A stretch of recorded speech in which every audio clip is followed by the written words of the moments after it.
Kita lanjut ke PPKN ya guys. Langsung ke poin pertanyaan.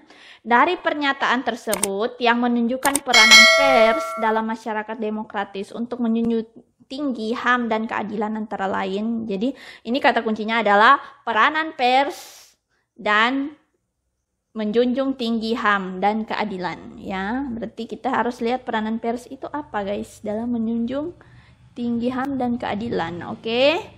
Yang pertama harusnya memperjuangkan kebenaran. Yang kedua sarana debat publik dan opini publik. Nggak perlu ya. Kalau debat publik mungkin, kalau opini publik dimasukkan semua ke dalam pers kayaknya bisa jadi rancu banget. Ya jelas. 2 bukan. Memenuhi hak masyarakat untuk mengetahui. Benar. 4 sarana mobilisasi masyarakat. Tidak perlu menggerakkan masyarakat dalam media ya guys. Kemudian 5 mengawasi pengawasan kritik, koreksi dan saran. Yang betul adalah 1, 3, dan 5.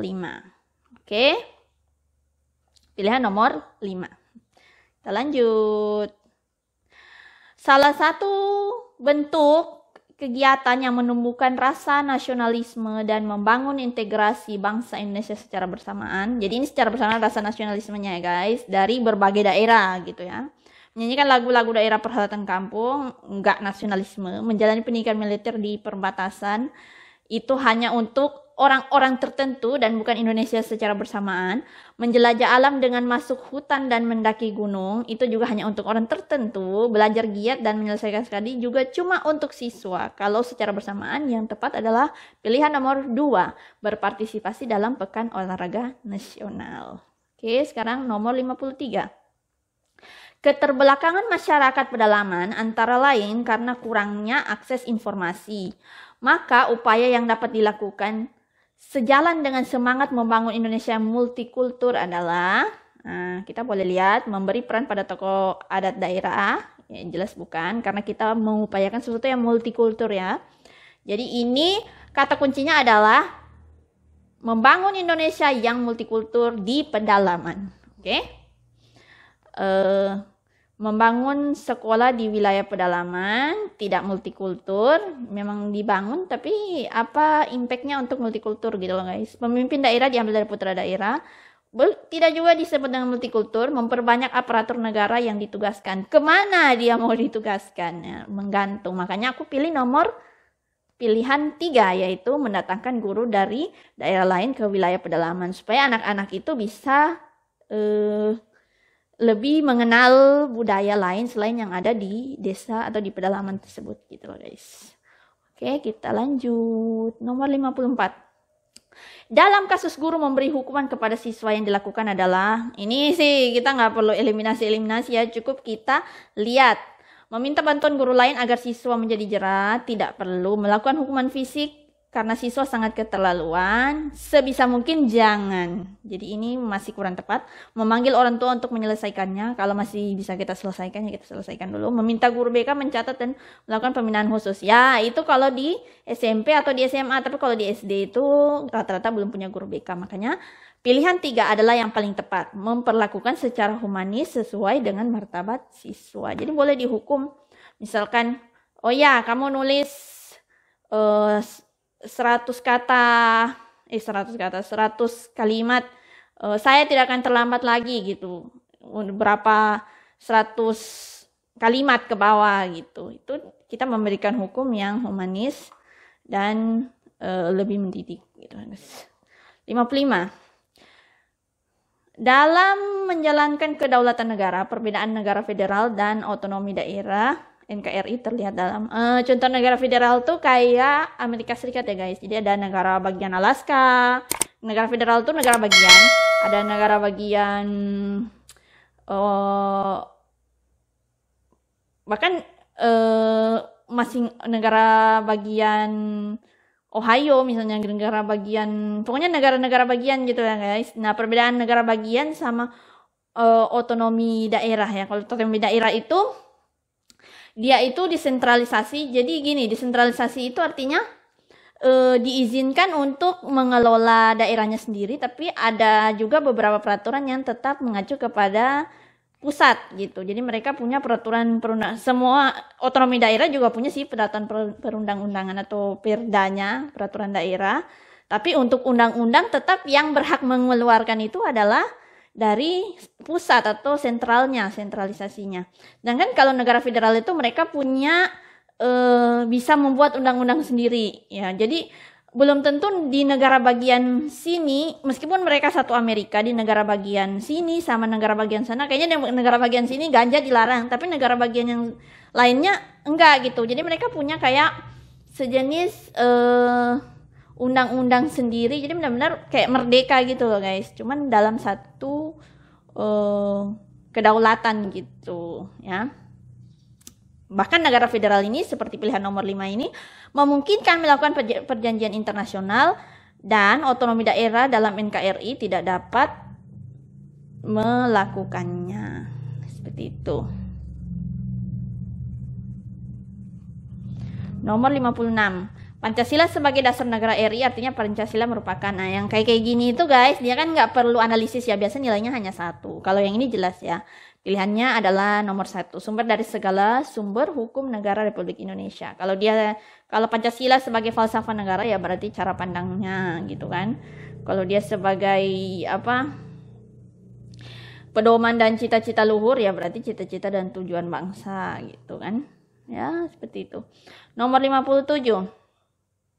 Dalam pembelajaran PPKN mencakup kompetensi sikap spiritual, sikap sosial, pengetahuan, dan keterampilan guru dapat merancang penilaian dengan menggunakan rubrik analitik seperti, jadi aku kasih clue ya guys ya. Ini sering juga muncul nanti di rata-rata di soal hampir semua program studi, bukan hanya PGSD, itu akan muncul KD ini atau penilaian yang seperti ini. Mau misalnya pakai apa, asesmen portofolio misalnya pakai apa, itu banyak banget tentang penilaian asesmen, itu kalian harus banyak belajar. Jadi di sini kata kuncinya adalah rubrik analitik ya. Rubrik analitik itu apa sih? Jadi rubrik analitik itu aku taruh di sini ya guys.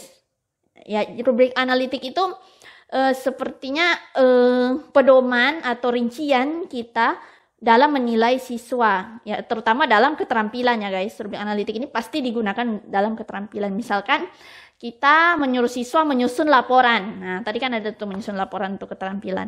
Menyusun laporan itu kita harus lihat, kan kita nggak tahu. Jadi kita menciptakan suatu kriteria gitu. Kalau dia sangat bagus atau poinnya 4, kita nilai 4, itu berarti laporannya tuh urutannya harus bagus. Terus penjelasannya bagus, terus eksposisinya bagus gitu kan. Itu nanti nilainya 4. Kalau mungkin yang kedua penjelasannya kurang tapi susunannya sudah bagus, itu nilainya 3. Itu namanya rubrik analitik. Aku taruh di sini ya guys, contoh rubrik analitik ya. Oke. Kalau di sini jelas pilihannya adalah nomor 2, merinci penilaian produk, kompetensi, keterampilan. Kayak tadi yang aku bilang ya. Kalau yang menuliskan perilaku sikap spiritual dalam jurnal ya itu untuk sikap spiritual, sedangkan ini untuk rubrik analitik ini untuk keterampilan. Kalau memberi tanda sikap sosial dan lembar observasi, karena ada tanda sikap sosial, nah tanda sikap sosial ini untuk kompetensi sosial gitu. Jangan lupa kalau rubrik ini biasanya analitik, apalagi dia itu digunakan untuk keterampilan. Ingat ya guys. Selanjutnya nomor 58. Instrumen PTK untuk mengetahui kesulitan belajar siswa, kompetensi pengetahuan, ini yang paling gampang ya guys, pengetahuan dalam mata pelajaran PPKN diperoleh dengan, kalau kompetensi pengetahuan itu sederhana guys, dia pasti pakai soal. Jadi tinggal kalian lihat yang mana ini yang pakai soal. Nah, pilihan nomor 2, melakukan analisis butir soal yang telah dilakukan tes ya. Nomor 59, Indonesia sebagai penganut paham negara hukum material di dalam UUD Negara Republik Indonesia 1945 antara lain diatur bahwa, ini salah ya guys ya. Yang benar, kekuasaan negara berada di tangan rakyat dan dijalankan menurut ketentuan Undang-Undang Dasar. Jadi oleh rakyat untuk rakyat ya. Itu adalah hukum material yang ada di NKRI. Tapi tetap menurut ketentuan Undang-Undang Dasar ya. Oke, kita lanjut. Nomor 60, ketika pembelajaran portofolio dilaksanakan pada mata pelajaran PPKN, maka kekuatan yang menonjol adalah, ini kata kuncinya adalah kekuatan yang menonjol pada pembelajaran portofolio. Jadi portofolio itu aku taruh di sini ya contohnya. Portofolio itu kayak kumpulan hasil kerja siswa gitu. Jadi apa yang paling ditonjolkan dari kumpulan hasil kerja siswa itu, tentu saja kita kalau kita kumpulkan kan kita bisa langsung tahu gitu hasil belajarnya siswa ini meningkat atau bisa dimaksimalkan atau tidak gitu. Makanya kelebihannya di sini adalah pilihan nomor 2. Hasil belajar siswa dapat dimaksimalkan. Oke. Nomor 61, pembatasan masa jabatan presiden sebagaimana ditetapkan melalui amandemen UUD Negara Republik Indonesia tahun 1945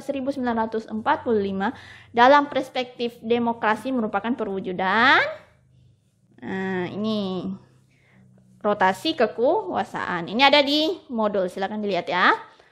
Question nomor 62. Globalisasi merupakan suatu keniscayaan yang tidak dapat dibendung keberadaannya, maka momentum tersebut harus dapat dijadikan modal pembangunan nasional. Di sini kata kuncinya adalah modal pembangunan nasional. Jadi baru modal ya guys, globalisasi untuk modal pembangunan nasional. Ada berbagai macam pilihan menempatkan kekuatan bangsa. Kalau seandainya dia bukan modal di sini ya, tapi dijadikan kekuatan, kalian boleh ambil pilihan nomor 1. Memajukan pendidikan dengan nilai-nilai kepribadian bangsa berdasarkan Pancasila. Ini belum tepat karena ini bukan berkaitan dengan pendidikan ya, tapi pembangunan nasional. Pilihan nomor 3, memperluas jaringan kerjasama agar Indonesia memperoleh tempat terhormat di mata dunia. Itu tadi masih berkaitan dengan kekuatan ya, karena kita belum sampai di situ. Kita mau yang cari modal dulu. Kecewa dengan kemampuan bangsa Indonesia yang tidak mampu bersaing dengan negara maju. Ini sudah jelas salah. Kemudian menjadikan kemajuan bangsa lain sebagai motivasi. Ini adalah modal ya. Untuk bekerja keras dalam mencapai tujuan nasional. Pilihannya adalah nomor 5. Yang paling tepat. Kita lanjut.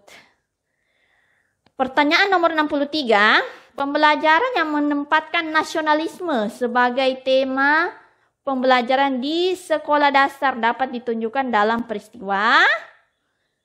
Menjunjung tinggi nilai kejujuran dalam bekerja. Ini bukan nasionalisme. Berkenalan dengan sahabat di negara lain. Terlalu dini untuk sekolah dasar. Suka bekerja keras untuk mencapai cita-cita. Bukan termaksud nasionalisme. Menyebut tetangga yang sakit di rumah sakit. Belum juga dibilang nasionalisme. Menikmati keindahan alam Indonesia. Jadi kita bisa. Itulah yang paling tepat. Karena ini untuk sekolah dasar. Jadi kita pilih peristiwa yang paling sederhana. Apalagi ini dalam pembelajarannya guys. Kalau yang lain ini kan. Itu dalam kehidupan bermasyarakat. Oke, kita lanjut. 64. Seorang guru, ini berhubungan dengan KD lagi ya guys. Kalian perhatikan ini KD 3 atau 4 ya.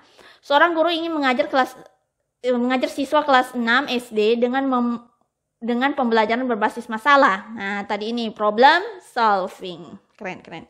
Untuk KD mata pelajaran menyajikan hasil analisis pelaksanaan nilai-nilai Pancasila dalam kehidupan sehari-hari. Tebak KD berapa ini? KD ya pinter. KD 4 keterampilannya. Maka kegiatan pembelajaran yang dirancang dalam kegiatan inti antara lain siswa memperhatikan penjelasan. Otomatis bukan. Karena memperhatikan penjelasan adalah KD 3. Tepat. Salah. Membiasakan pelaksanaan nilai-nilai Pancasila dalam kehidupan sehari-hari. Membiasakan ini masih termaksud KD 3 ya, aplikasi namanya ya. Ini belum. Ini juga masih KD 3. Kita lihat dulu pilihan yang salah ya. Menunjukkan contoh. Menunjukkan contoh juga masih termaksud KD 3 yaitu aplikasi guys.